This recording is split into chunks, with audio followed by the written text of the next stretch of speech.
A 6-year-old boy trembles in a snow-blanketed forest, silent and half-frozen, beside a wild horse marked by a strange scar. No one knew why it came. No one believed it would return. But when the boy placed his hand on the frozen glass and the horse pressed its forehead to the same spot, everything changed. This is no longer a story of abandonment, but a journey that transcends humanity itself. Subscribe now to experience more stories that pierce the soul and defy expectations. Snow fell like silent ash from a ruptured sky, blanketing the peaks of Zion in a shroud of deathly white. There was no wind, no howl, no movement, just the crushing stillness that made the mountains feel like they were holding their breath. The pine trees stood like sentinels, frosted and unmoving, their needles weighted by fresh powder. The earth veiled in white seemed untouched by time or mercy. A narrow dirt road sliced into the woods, half erased by the snowfall.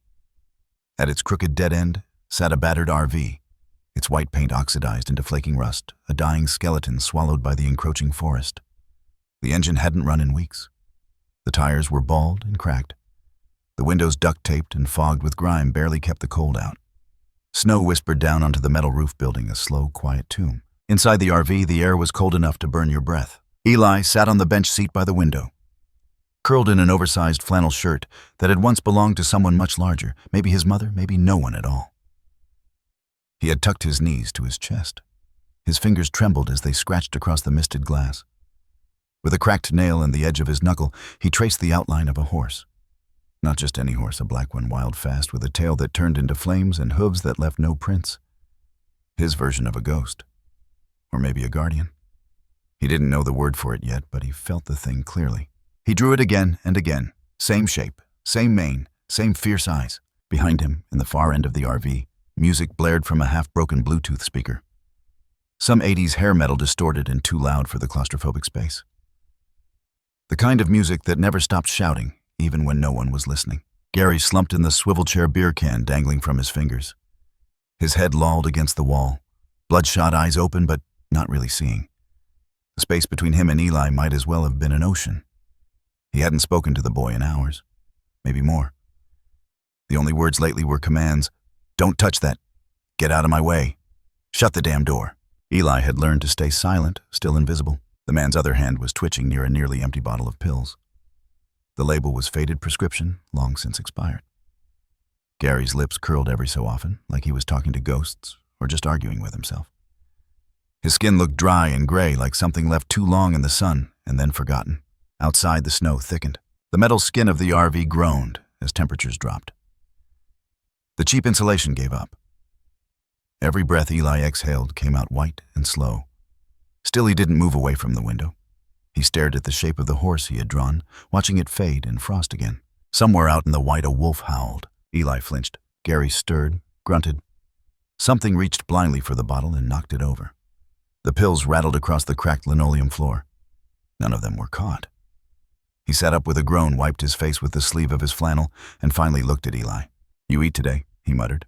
Eli shrugged. Gary squinted at him as if he were trying to remember how he got here in the first place. Then the man let out a long, wheezing sigh and stood up. His boots thudded hard against the floor. He pulled on his jacket stained with grease and smoke and zipped it halfway. His face had a few days' worth of beard, but his eyes were strangely boyish in the middle of all that decay. I'm going out, he said, scratching his jaw. You stay inside. Don't touch my shit. Eli turned to look at him. It's storming, he said, voice barely audible under the wail of the music. Gary scoffed. Yeah, no shit. Then he opened the RV door and was swallowed whole by the white. The cold roared in behind him, like an animal let loose. Eli pulled his knees tighter, watched the snow swirl through the open door before it slammed shut behind his father.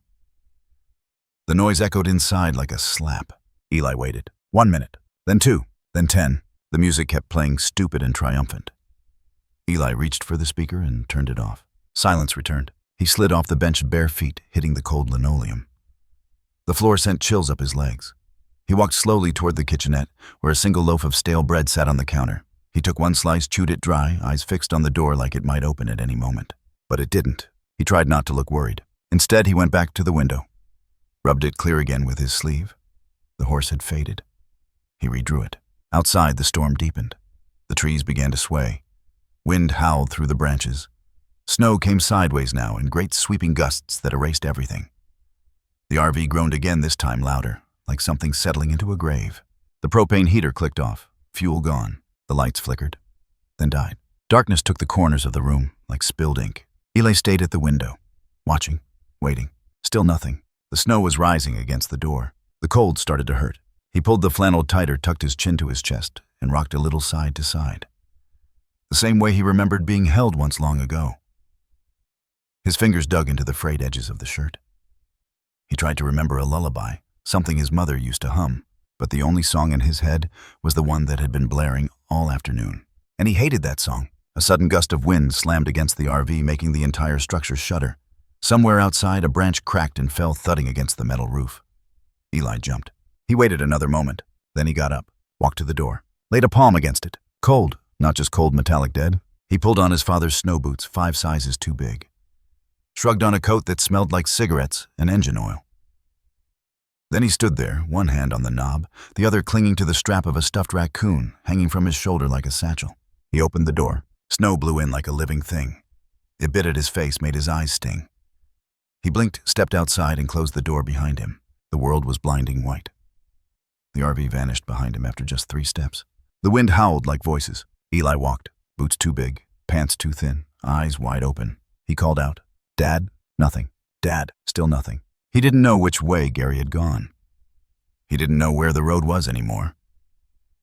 He just knew he couldn't stay in that RV, not if no one was coming back. Not if he didn't want to freeze alone. So he kept walking. Branches creaked above. Snow clung to everything. His cheeks were red now, raw. His breath came in bursts. The raccoon stuffed animal bounced at his side. His knees knocked. Then the ground slipped. He fell. The snow caught him, but didn't cushion. He lay there a moment, face to the sky, letting it fall on him, wondering what it might be like to just melt into the ground and disappear like a ghost. Maybe then the horse would come, the one he'd drawn. And maybe this time it would be real. Eli closed his eyes. In the distance, a shape moved, low, black, silent. Hooves touched snow with impossible lightness. A breath not human clouded in the cold. It stepped forward, watching, drawn to something, to someone. The boy, eyes the color of ash. A scar carved deep above one eye. Midnight had arrived, and nothing would ever be the same again. The cold had teeth now. It didn't just sting. It sank in like it was trying to make a home under the skin. Every breath Eli drew felt sharper than the last, as if his lungs were turning into glass. The windows had iced over completely. No light came through, just a dull, deadened gray. Even the outline of the horse he'd drawn earlier had vanished, swallowed by frost. He sat curled under the threadbare quilt, pink and matted with cartoon stars, faded beyond recognition. His knees tucked to his chest, his forehead resting against them. The silence inside the RV was no longer peaceful. It was predatory. The propane heater had died. No more clicks. No more faint orange glow. Just quiet. Cold. A kind of cold that made your ears ring, that crawled behind your eyes, that made the air feel like needles. Eli didn't cry. He just breathed. Shallow and rhythmic. 1, 2, 1, 2. His lips had turned blue at the corners. His nose ran, but he didn't wipe it. The raccoon plushie slung over his shoulder with a shoelace was now clutched against his chest like a relic. It no longer smelled like his mother. It smelled like old metal and mildew. He looked at the door again. His breath came out in short plumes, the kind you see in cartoons. But there was no color, no laughter, no snowmen. Just that rusted metal door frozen at the hinges, blanketed in a crust of ice. Outside, the storm raged. Wind slammed against the RV like fists. Branches groaned. Somewhere, something screeched, a tree trunk breaking under its own weight, or maybe the mountain letting out one of its ancient, hollow sounds. Eli tightened the quilt around him, but the cold still came. It crept through the seams, through the cracked vents, through the floorboards. It found him anyway. He didn't know what dying felt like. But if he had to guess, it would probably be a lot like this. There was no food left, no water. The stale bread was gone. He'd licked the inside of a peanut butter jar dry the day before. He'd drunk melted snow from a tin mug, but now even that had frozen solid. He stood. His legs wobbled. The RV tilted slightly as the wind pushed again. The whole world felt like it was about to tip. He walked barefoot across the linoleum. The floor burned now, the kind of burn that comes before numbness. His toes were purple, but he couldn't see that. He could only feel the hurt leaving his body, one small place at a time. He stood in front of the door, hand on the latch. For a long moment, he just stood. Then he opened it. The storm didn't greet him, it attacked. Snow blew in sideways. The wind screamed through the opening. Eli staggered, grabbed the frame to keep from falling, but his hand slipped on the frozen metal. He stumbled, hit the edge of the step, and tumbled into the snow.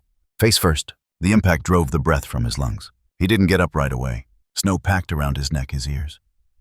The storm tried to bury him, like it had been waiting for this.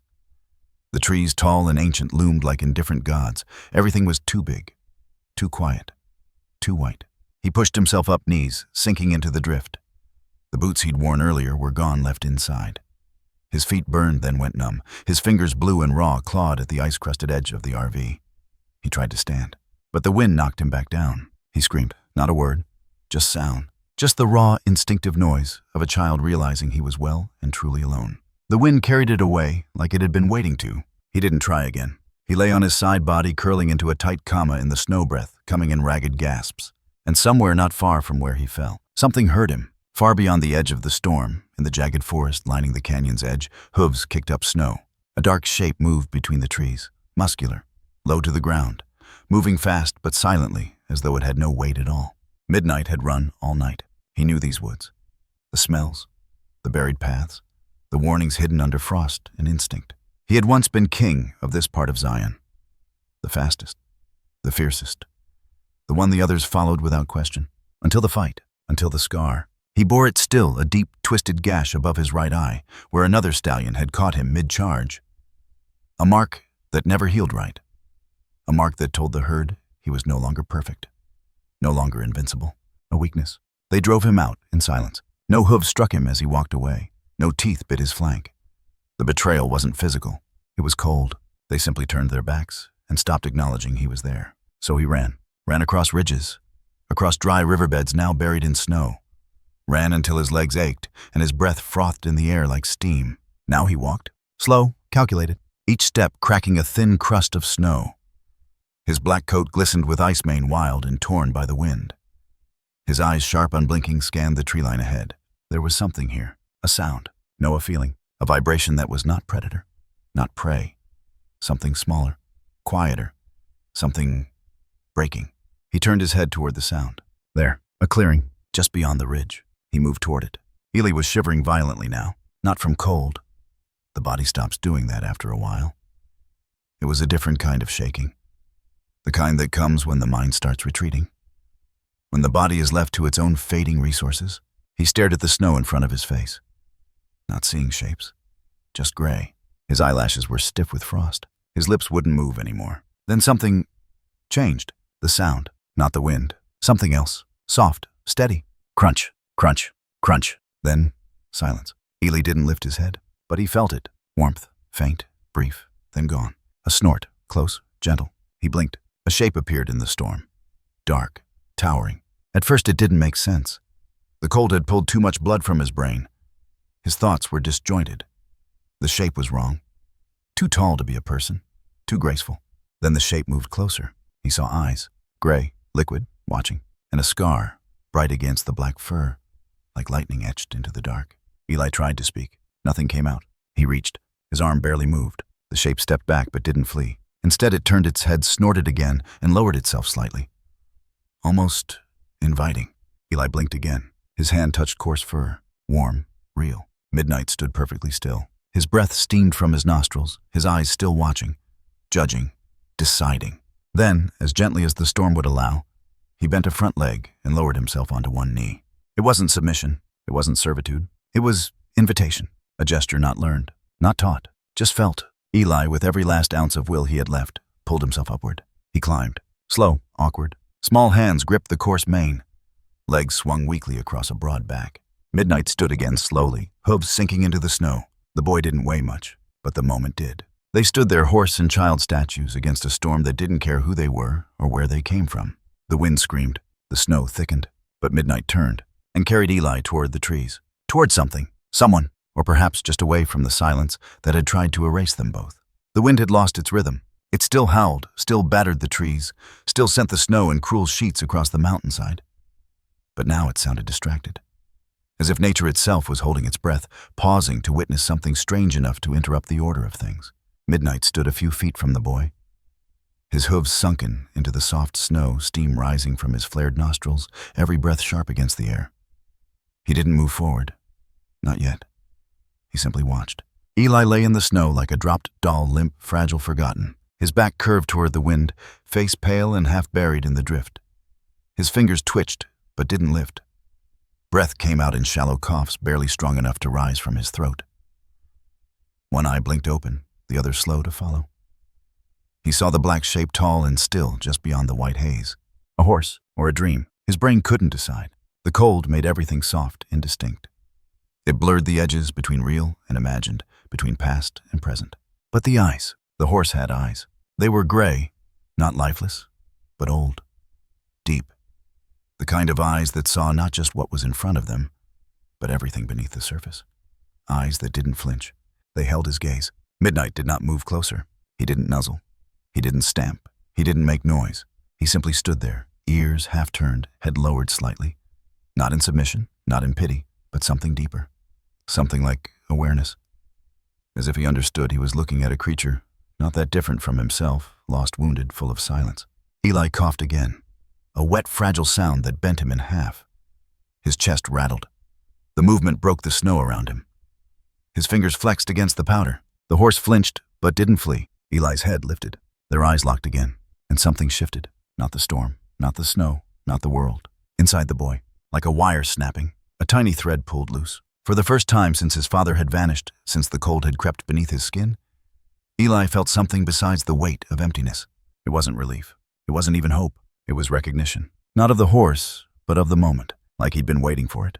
He reached, slowly, his hand stretched out of the blanket, stiff fingers trembling as they pushed through the air.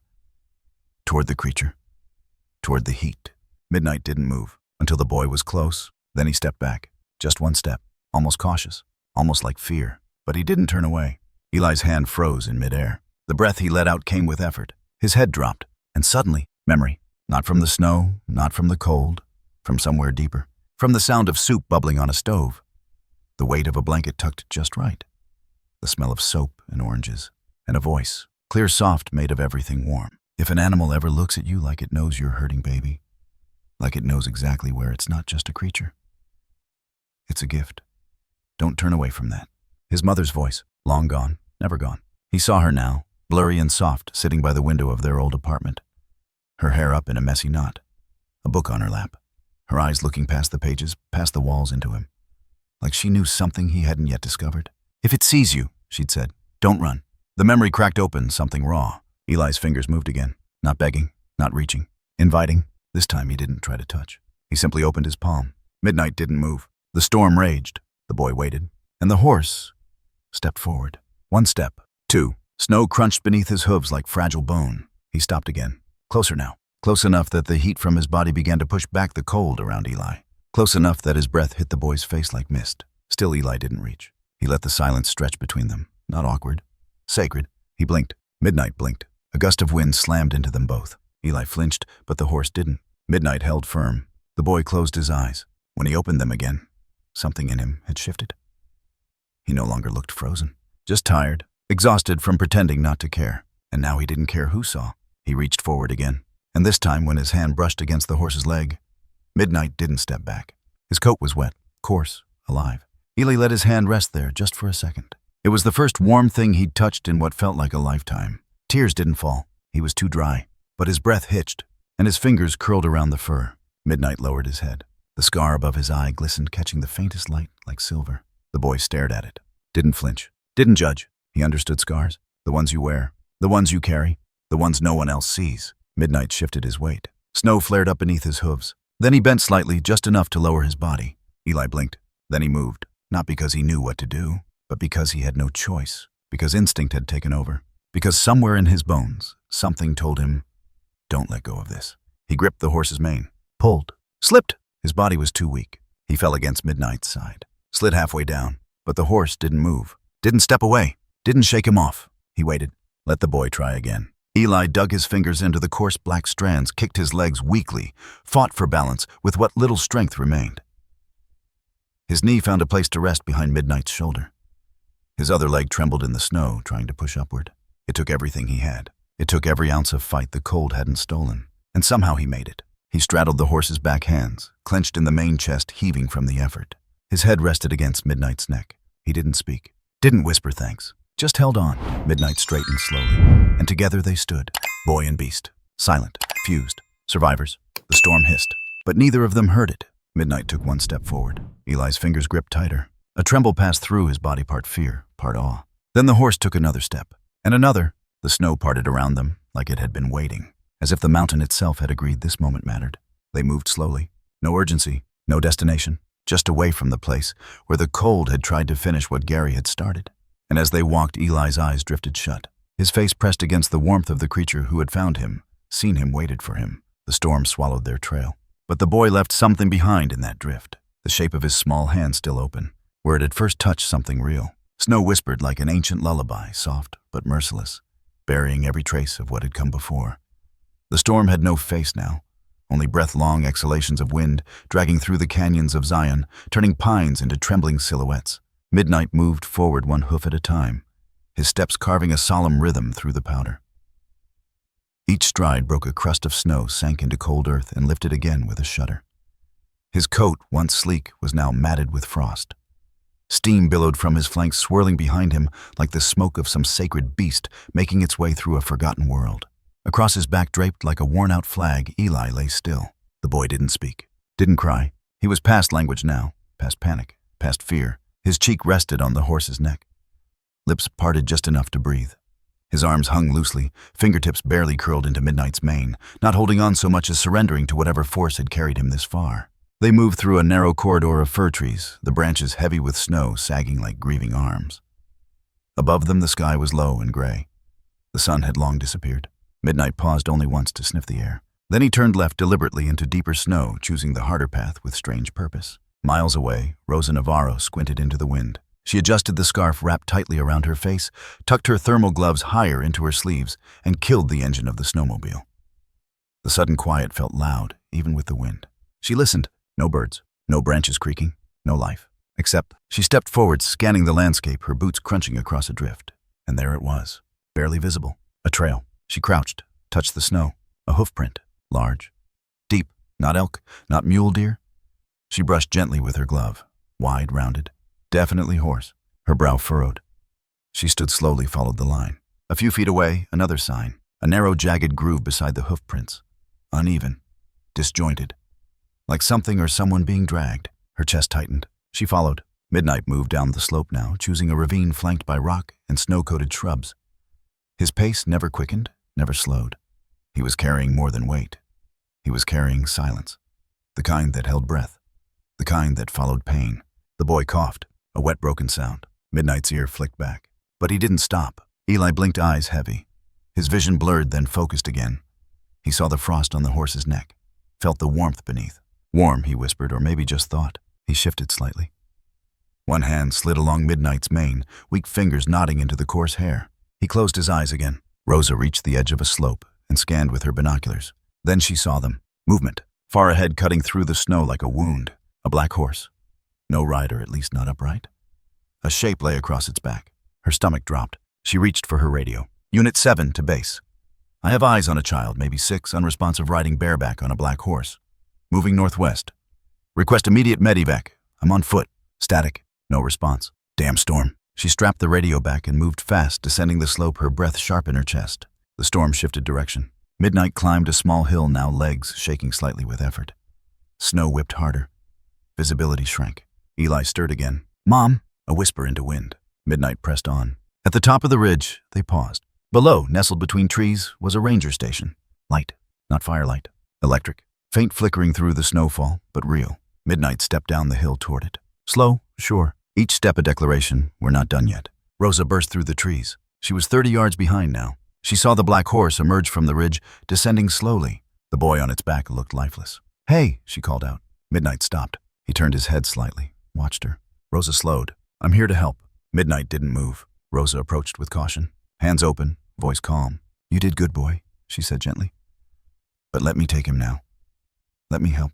She reached the boy. His skin was ice. Oh, God. She lifted him, cradled his weight against her. He moaned. Shh, I got you, sweetheart. Midnight stepped back once, then vanished into the snow. Inside the cabin, heat blasted from the radiator. Rosa wrapped Eli in thermal blankets, fed him sips of warm water, massaged his hands, checked his pupils. He was alive, barely. The sound of sirens far off in the trees let her know help was coming. She looked out the window. The storm still raged, but midnight was gone. The boy stirred. "Mama," he whispered. Rosa pressed her hand to his forehead. "No baby. But someone sent that horse to find you." And he had, even if no one ever believed it. The ranger station's porch light cast a weak circle through the storm. A dull yellow glow swallowed at the edges by white. It barely reached the clearing. Still, it was enough to reveal a ghost of a scene, an image so still it might have been carved from ice. Midnight stood at the edge of the porch, unmoving. His hooves were half buried in snow. His body trembled not from fear, but from sheer exhaustion. Breath steamed from his nostrils in uneven pulses. His head was lowered not in submission, but in fatigue. And across his back, frozen in place, slumped a boy, with hair stiff from frost and limbs stiff from silence. Eli.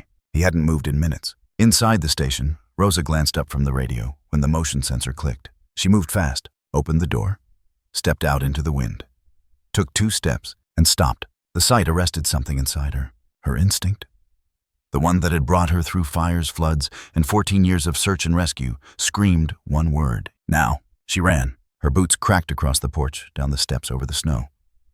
She reached them in seconds, but felt like it took hours. Jesus Christ. She reached first for Eli. His skin was hard with cold, his lips pale blue. She touched his face. "Sweetheart," she whispered, "I've got you." He didn't respond. Midnight remained still, barely aware of her presence. She slid her arm under Eli's torso, gently shifting his weight, pulling him down with practiced precision. The boy folded into her arms like cloth. His body was light, too light, like something hollowed out from the inside. Rosa turned and carried him into the station. The door slammed behind her. Inside warmth. She laid him out on the cot, ripped open a thermal foil blanket, and wrapped him like a cocoon. She worked methodically, checking vitals, blowing warm air over his cheeks, feeding him teaspoons of water, stroking his arms to stir circulation. The child barely moaned. Still alive, hanging by threads. Then she returned outside. The horse was still there, but now his head was turned. Their eyes met. Up close, Rosa could see the scar above his eye. It was old, but brutal, curved like a half-moon cut too deep. And suddenly something in her memory twitched. A briefing. 2 years ago, a black stallion feral, sighted north of Cedar Mesa, responsible for injuring 3 mares, had driven an entire herd off a bluff. Locals called him Dagger. Too wild to break, they said. Too proud to trust. They'd tried to trap him. Failed. He disappeared. Until now. Her breath stilled. She stepped back into the doorway, grabbed her radio. "Unit 7 to Sage, come in." Crackling. Then a voice. "Yeah, I'm here. What's wrong?" "I need you to bring the trailer. The horse I mentioned, it's here." Pause. "The one. I think it's him." Long silence. Then, "On my way." She clicked the radio off and looked back at the stallion. He hadn't moved, but his body was swaying now, subtle and slow. The cold had taken its toll. Rosa walked out again, careful.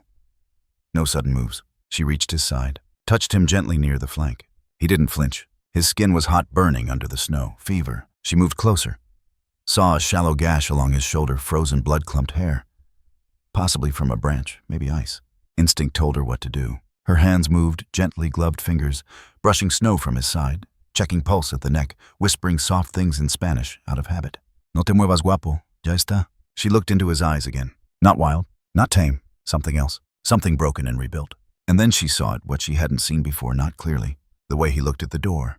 Not at her, not at the station. At the door. At the place the boy had disappeared into. That's when she realized he hadn't brought the boy by accident. He had delivered him. 30 minutes later, headlights cut through the trees. A rumbling truck. Rosa stood on the porch, arms crossed. Midnight stood just beside her, tethered loosely to a post, though he hadn't tried to leave once. The truck stopped. Doors open. Sage Navarro stepped out, tall, broad-shouldered, and wrapped in a long wool coat. He looked at the horse, then at Rosa. "No shit," he said softly. Rosa nodded. They approached together. Sage whistled low. "I remember him. Thought he was a ghost. He's real. Still dangerous. I don't know." Sage rubbed his beard. "You want me to trank him?" "No." "You sure?" She hesitated. "Then he's different. I don't think he'll fight." Sage narrowed his eyes. "That boy inside?" "Alive." He exhaled. "Well, he said we owe this one then." She said nothing. They opened the trailer door, coaxed Midnight gently. He didn't resist, only paused once at the doorway, turned his head toward the ranger cabin, stared, then entered. Back inside, Rosa sat beside Eli's cot. He was sleeping now, shallow but steady. His fingers had regained some color. A faint blush returned to his cheeks. She stared at him, then pulled out her notebook. Standard protocol, name unknown. Approx. Age 6, hair blonde, eyes blue-gray. Condition at intake, hypothermia, mild dehydration, early stage frostbite, fingers, toes, no external wounds. Clothing, flannel, pajama pants, no socks. She paused, then added a line. Delivered to station by unbridled black stallion, possible feral. She stared at those words. They didn't feel real. She flipped to the next page and wrote a new heading. Questions. Where is this boy from? Why was he alone? Was he abandoned? How did the horse find him? Why did it bring him here? She chewed the end of her pen. The wind howled again outside. She sighed, then picked up the phone. No signal. Not surprising. Storm still cutting the tower. She returned to the cot, checked his temperature. Eli stirred slightly. Mama. It was barely a breath. Rosa touched his forehead. No, baby, but you're safe. And for now, she would make sure he stayed that way. Outside in the trailer, Midnight lay on a bed of straw. The wind shook the metal siding. He didn't sleep. He watched the door, still alert, waiting for what he didn't know. But something told him this wasn't over. Not yet. The storm hadn't stopped, but the wind had changed. It no longer screamed. It murmured, as if the mountain itself was drawing breath again after holding it too long. The snow outside came softer now, heavier, yes, but slower, blanketing the world instead of tearing through it. Inside the ranger cabin, time moved differently. Eli sat curled in Rosa's oversized hoodie, cross-legged on the cot. He hadn't spoken a single word since the night he arrived. Not a name, not a question, not even a yes or no. But he drew. With a dull pencil Rosa found in the drawer of her logbook, he'd filled an entire stack of ranger issue report sheets with sketches. Dozens of them. One image over and over again. The horse. Midnight from every angle. As shadow, as fire, as a mountain, as a dream. Some images were detailed obsessively so. Every line of the mane. The jagged scar above his eye. The breath steaming from his mouth like smoke from a dragon. Other sketches were crude, just dark scribbles, dense and angry, filling entire pages with pressure marks that tore through the paper. Rosa watched from the small kitchenette. She had warmed up a can of beans, slid it into a chipped ceramic bowl, and added a handful of saltines for texture. It was what her mother used to make when she didn't know what else to offer. She placed the bowl on the table near the cot.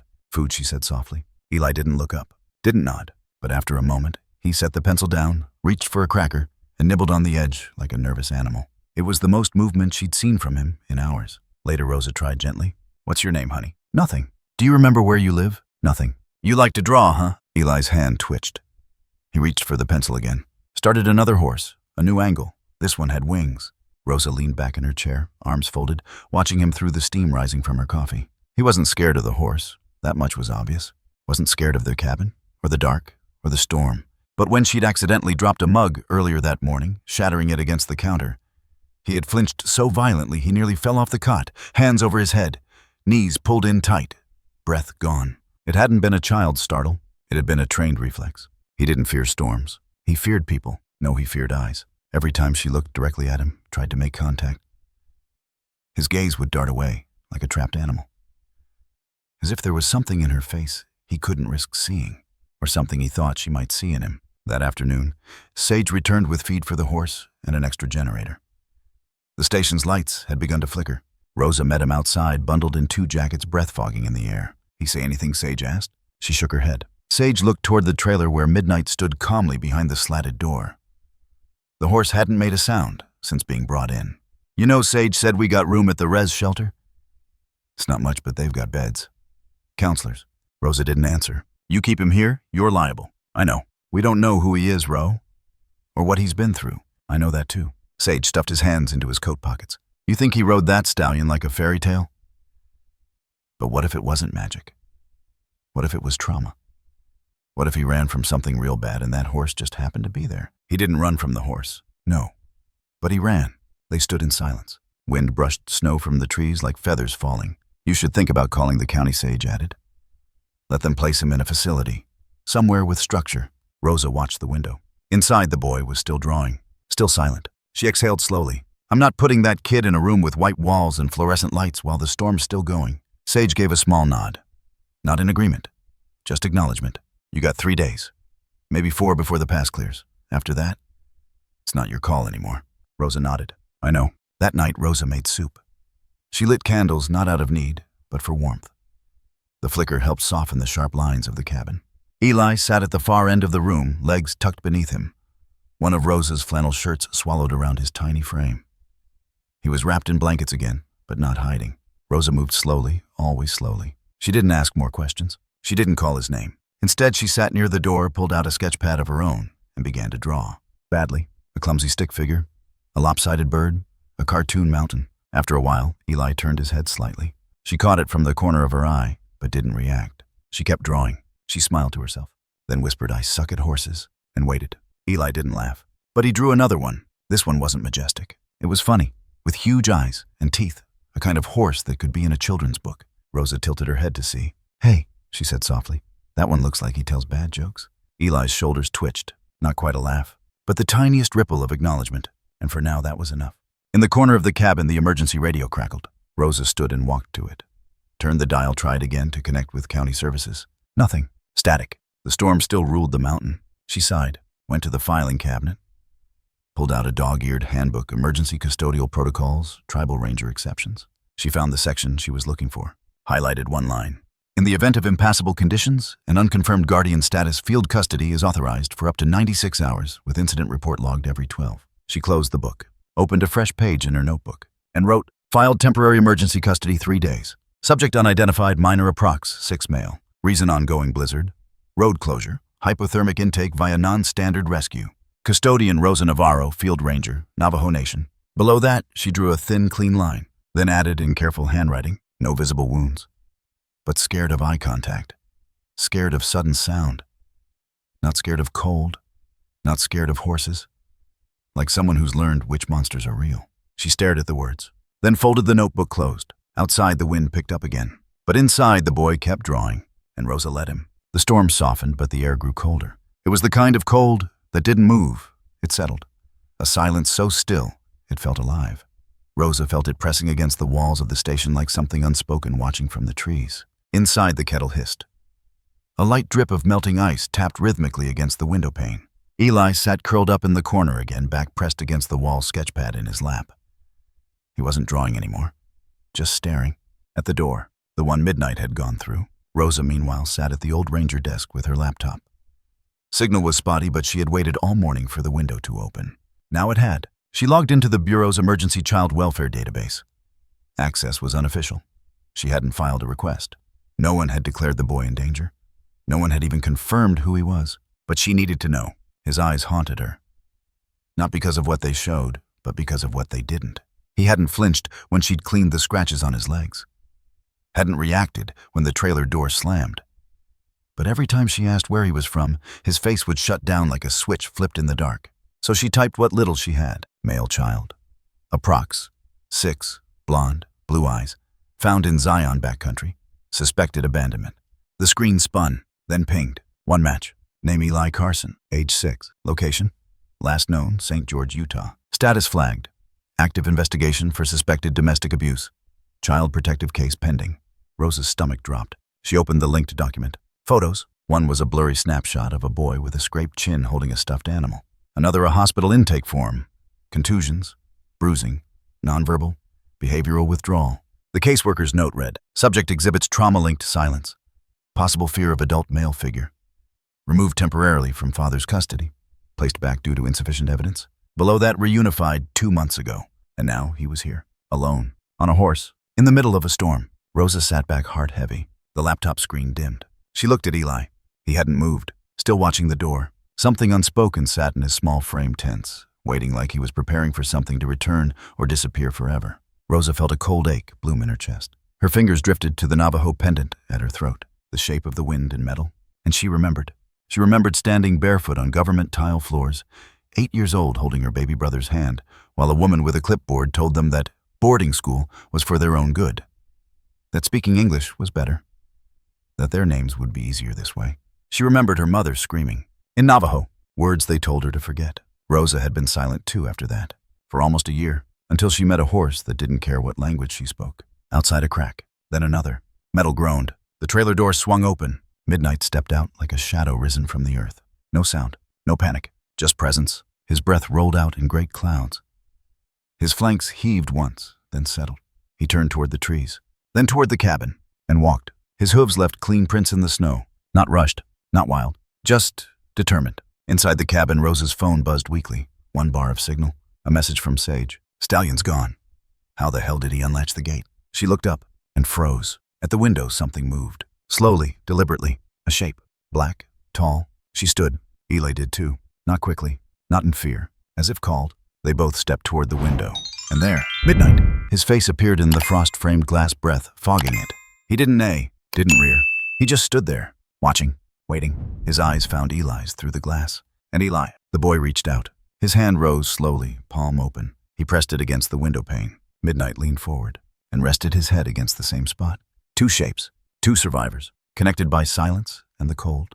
The moment held. Outside, the world howled. Inside, stillness. Rosa stepped back, letting it happen. She didn't speak. She didn't interrupt. Something deeper was at work here. Midnight blinked slowly, breath rising. Eli's eyes filled, but he didn't cry. He didn't need to. His hand remained on the glass. Midnight didn't move. And for one long, breathless moment, neither did time. The search team found him walking aimlessly near the edge of the state highway, wrapped in a stained camouflage jacket and dragging a half-deflated backpack. Gary Carson. The man was skeletal. Sunken cheeks. Eyes wild like something that had been running too long in the dark. His breath reeked of vodka and dirt. When the officers approached, he didn't resist. Didn't run. He just blinked, confused. "Where's your kid?" one of them asked. Gary laughed, one sharp, jagged bark of a sound. "What kid?" "Your son, Eli." Silence. The wind cut across the road. Gary's mouth twisted into something ugly. "That boy should never have been born," he muttered. "I told her we weren't ready. I told her we'd ruin him." He didn't say her name. He didn't have to. The officers looked at each other. One wrote something down. They loaded him into the back of a patrol SUV and radioed Rosa. She was already waiting. When Gary stepped into the ranger station, the warmth didn't touch him. He blinked at the fluorescent lights like they were interrogation beams. His boots left muddy snow trails on the wooden floor. His shoulders curled inward, defensive, as if the walls were judging him. They were. So was Rosa. She stood across from him, arms folded, jaw locked. Eli wasn't in the room. She'd asked Sage to take the boy for a walk to the creek bend. 10 minutes, she said. Just 10 minutes. Now she had her storm in front of her. Gary looked thinner than his arrest photo. Hollow in a way that went beyond addiction. His lips were cracked. One eye was bruised, yellowed from a bar fight that didn't matter anymore. So Rosa said quietly, "You abandoned him." Gary scoffed. "I left him in the truck. I told him not to move. I was going for food. In a blizzard. I didn't think it'd get that bad. You were gone for 3 days. He didn't answer. "You didn't come back." He shrugged. "Maybe I got lost." "You weren't looking for him." "Yeah, well, maybe I hoped I wouldn't find him." Rosa's stomach turned. There it was. Not shouted, not confessed. Just leaked, like poison from a crack. "You were his father," she said, voice steady. Gary looked up. Was I? Something flickered behind his eyes. A memory. Regret. Then bitterness swallowed it whole. "I never asked for him. She died and left me with a kid I couldn't raise." "What do you want me to say? That I tried my best?" "I want you to admit what you did." "I didn't hit him, if that's what you're digging for. Never laid a finger. Just ignored him, that's all. Let the world raise him. Let him figure it out on his own." He smiled, then bitter and small. "Looks like he did." Rosa took a step closer. "You think letting a 6-year-old freeze in the back of a broken RV is parenting? I think that kid never needed me." "No. He needed someone to see him, to stay." Gary looked past her, eyes settling on a drawing taped to the wall. Midnight sketched in charcoal and pencil. Sharp lines, wild mane scar. "That the horse?" he asked. "Yes, he's the lucky one." Rosa blinked. "What?" "He don't have to remember where he came from." What Gary didn't see was the boy outside standing at the corner of the building. Eli had slipped away from Sage the moment they'd stepped into the trees. Not running, just walking, quiet, shadowed. He pressed himself to the edge of the cabin ear, tilted toward the window where Gary's voice cracked through the walls. He heard every word. Didn't blink, didn't cry, just listened. And when the silence returned, he turned and walked out into the night. No coat, no gloves, just his flannel shirt, his boots too small. Snow crunched underfoot. He didn't run. Running made noise. Running drew eyes. He had learned how to vanish. The ranger station faded behind him. The trees opened like arms. Back inside, Rosa stood alone now. Gary had been taken back to the sheriff's holding cell until child services arrived. She leaned over the sink, staring at the reflection of herself in the window. The face staring back looked like someone she hadn't met in years. Eyes tired. Rage under control, but barely. Then a sound. Footsteps. Fast. Sage burst through the door. "He's gone." "What?" "Eli. He slipped me." She was already moving before the words finished. "Which direction?" "North, toward the ridgeline." She grabbed her parka, threw it over her shoulders, grabbed the emergency pack, slid her flashlight into her belt. "Get the search drone. I'll take the trail." "He's just a kid. He won't get far." Rosa didn't respond, because something told her he knew exactly where he was going. The moon was high now, veiled in cloud. The trail up the mountain was half buried again. Wind carved it deeper by the hour. But Eli didn't hesitate. His breath puffed in tight bursts, his cheeks red from cold, his hands curled under his armpits. But his legs didn't stop. Up, left, across the break in the trees. There, that stump, that frozen creek, that ridge. Yes, he knew this place. The place where the snow had first taken him. The place he had almost disappeared. The place midnight had found him. He crested the hill and stepped into the clearing. And there, waiting, not moving, not surprised, was the horse. Midnight stood as if he had been carved from the wind. His ears perked forward. His tail swished once. He had returned, not because someone called him, but because something inside him knew the boy would come. Eli didn't smile. He didn't rush forward. He just walked, slowly. And when he reached him, he placed one hand on the horse's chest. Midnight leaned into him, and the boy closed his eyes. Safe, not from the cold, not from the dark, but from the voice that said he never should have been born. Far off in the trees, Rosa reached the clearing. She stopped, saw them together. The wind stilled. Her heart did too. The second storm didn't arrive with noise. It crept in. It waited until everyone had exhaled, until they believed the worst had passed. Then it opened its mouth and swallowed the mountain whole. The trees groaned again. The wind rose like a low guttural breath, building inside the canyon's chest. Rosa felt it before she saw it. She stood at the edge of the frozen bluff flashlight, cutting a thin cone through the snow. Her parka snapped behind her like a flag. The prints were faint now, Eli's trail almost gone. She pressed forward anyway. Every few steps she called his name. Eli. Nothing. The storm answered her with static. The kind of silence that mocked. She descended along a ravine wall, boots crunching an old snow radio on her shoulder. Sage, you reading? The response came cracked. Faint. Ridge. Northwest. I think he went east, toward the creek bed. Negative, he's not there. I'm not turning back. Row. She killed the signal. Kept moving. 10 minutes later, the snow thickened. The path narrowed.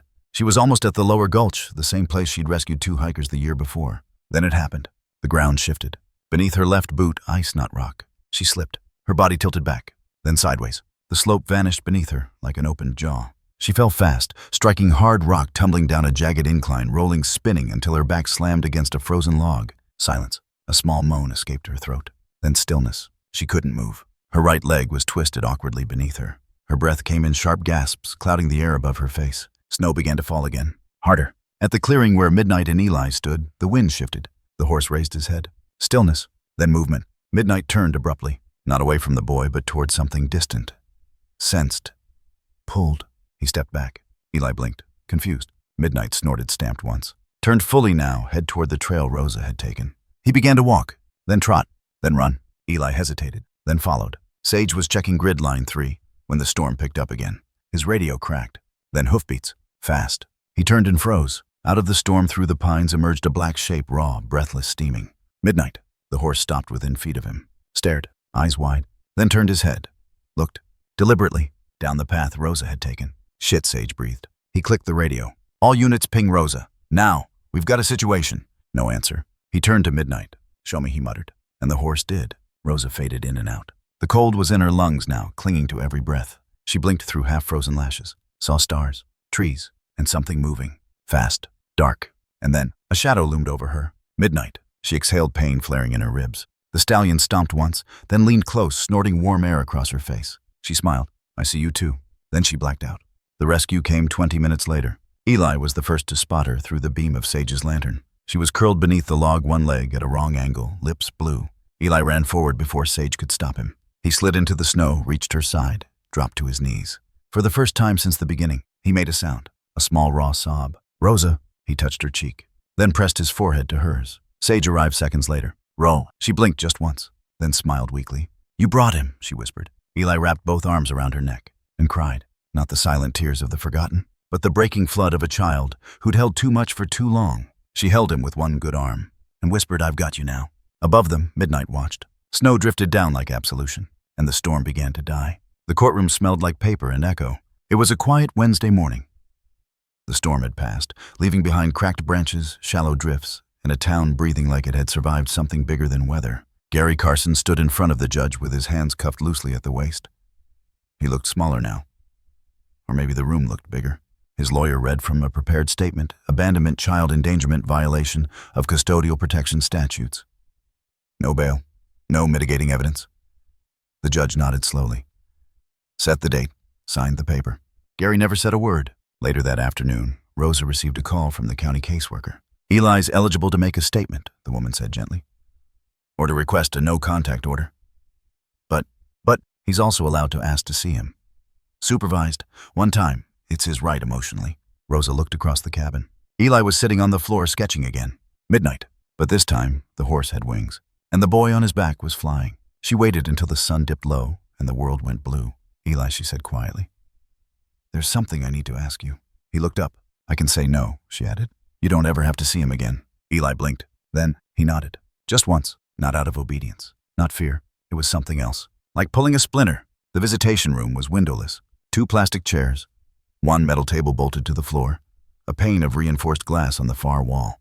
No guards inside, but 2 outside. Rosa stood in the hallway. Eli walked in alone. He was holding something folded in his hand. Gary was already seated. Unshaven, trembling but hiding it poorly. His eyes flicked up when the door opened, then froze. Eli didn't look angry. Didn't look scared. He walked slowly to the chair across from Gary and sat. No words. Just breath. 2 humans. 2 storms. 1 finished. 1 still moving through. Gary tried to speak. His mouth opened, then closed. His hands curled fists tightening in his lap. Eli reached out, unfolded the page in his hand. A drawing. Midnight. Carrying a child through snow. 1 hoof stepping out of the storm. 1 hoof stepping into clear light. No faces. Just motion. Eli slid the page across the table. Gary stared at it. His eyes filled, but not like the movies. No big sob. No outburst. Just breakdown. Silent. Slow. Like water leaking from a dam no one believed would crack. He placed both hands on the page, looked up, and saw Eli looking back. Not with judgment. Not with pity. Just truth. The kind a child holds when they've already survived the worst. When Rosa took his hand again outside, she didn't ask what happened. She didn't need to. Eli squeezed once and kept walking. A year later, Zion was still white, still vast, still dangerous in the quiet way that beauty can be. But it was no longer empty. Where there had once been only silence and hoof prints, now there were fences not to keep things in, but to shape open spaces. And children. 5 of them scattered across the open training ground. 1 sitting quietly against a haystack, 1 brushing the side of a gentle mare, 2 others riding in slow circles. None older than 12. Each with eyes that held a story no adult wanted to tell. In the middle of the field stood Eli, taller now, still quiet, but no longer alone. He moved among the children with a calm. Rosa said he never learned, he remembered it, like a language buried under snow. He didn't raise his voice. He didn't give commands. He watched, waited, and when the moment was right, when a hand trembled near a muzzle or a foot hesitated in the stirrup, he stepped closer, offered no more than a glance, a nod in the smallest whisper. "You're safe." He never said, "Don't be afraid." He never said, "It's okay." He simply stood there, just like Midnight had done. The program had no name at first. Just an idea Rosa scribbled into the corner of her ranger notebook. What if we let the broken teach the broken? They called it Silent Bridles in the end. A horse training circle for kids who didn't speak, or couldn't, or wouldn't. PTSD. Abuse, grief, trauma that had no medical code but showed up in drawings and night terrors. Here they didn't do therapy in rooms with white walls. Here they listened for breath and hoofbeats. And silence that didn't mean absence, it meant trust. Midnight had grown older. His mane was shot through with silver. The once black coat now dulled at the haunches. The scar on his forehead still visible but faded like an old trail marker. He didn't run anymore, but he stood, always near, always watching. When Eli gathered the kids in a circle at the end of the day, telling stories with soft words and long pauses, Midnight would be behind him, quiet, still anchoring the space with something no one could name, but everyone felt. One afternoon, a storm rolled in, not fierce, just steady. The kids were taken inside the barn. Eli stayed behind. He stood by the fence. Midnight stepped beside him. The boy looked up at the sky, then down at the ground. There were footprints here. Hoofprints, child-sized shoes. Small signs that someone had once passed through hell and kept going. Eli took a deep breath, reached up. His fingers brushed Midnight's forehead. Over the scar. Once it had marked the horse as wild. Untouchable. Damaged. Now, it was a medal. A sign that he had survived. That he had saved.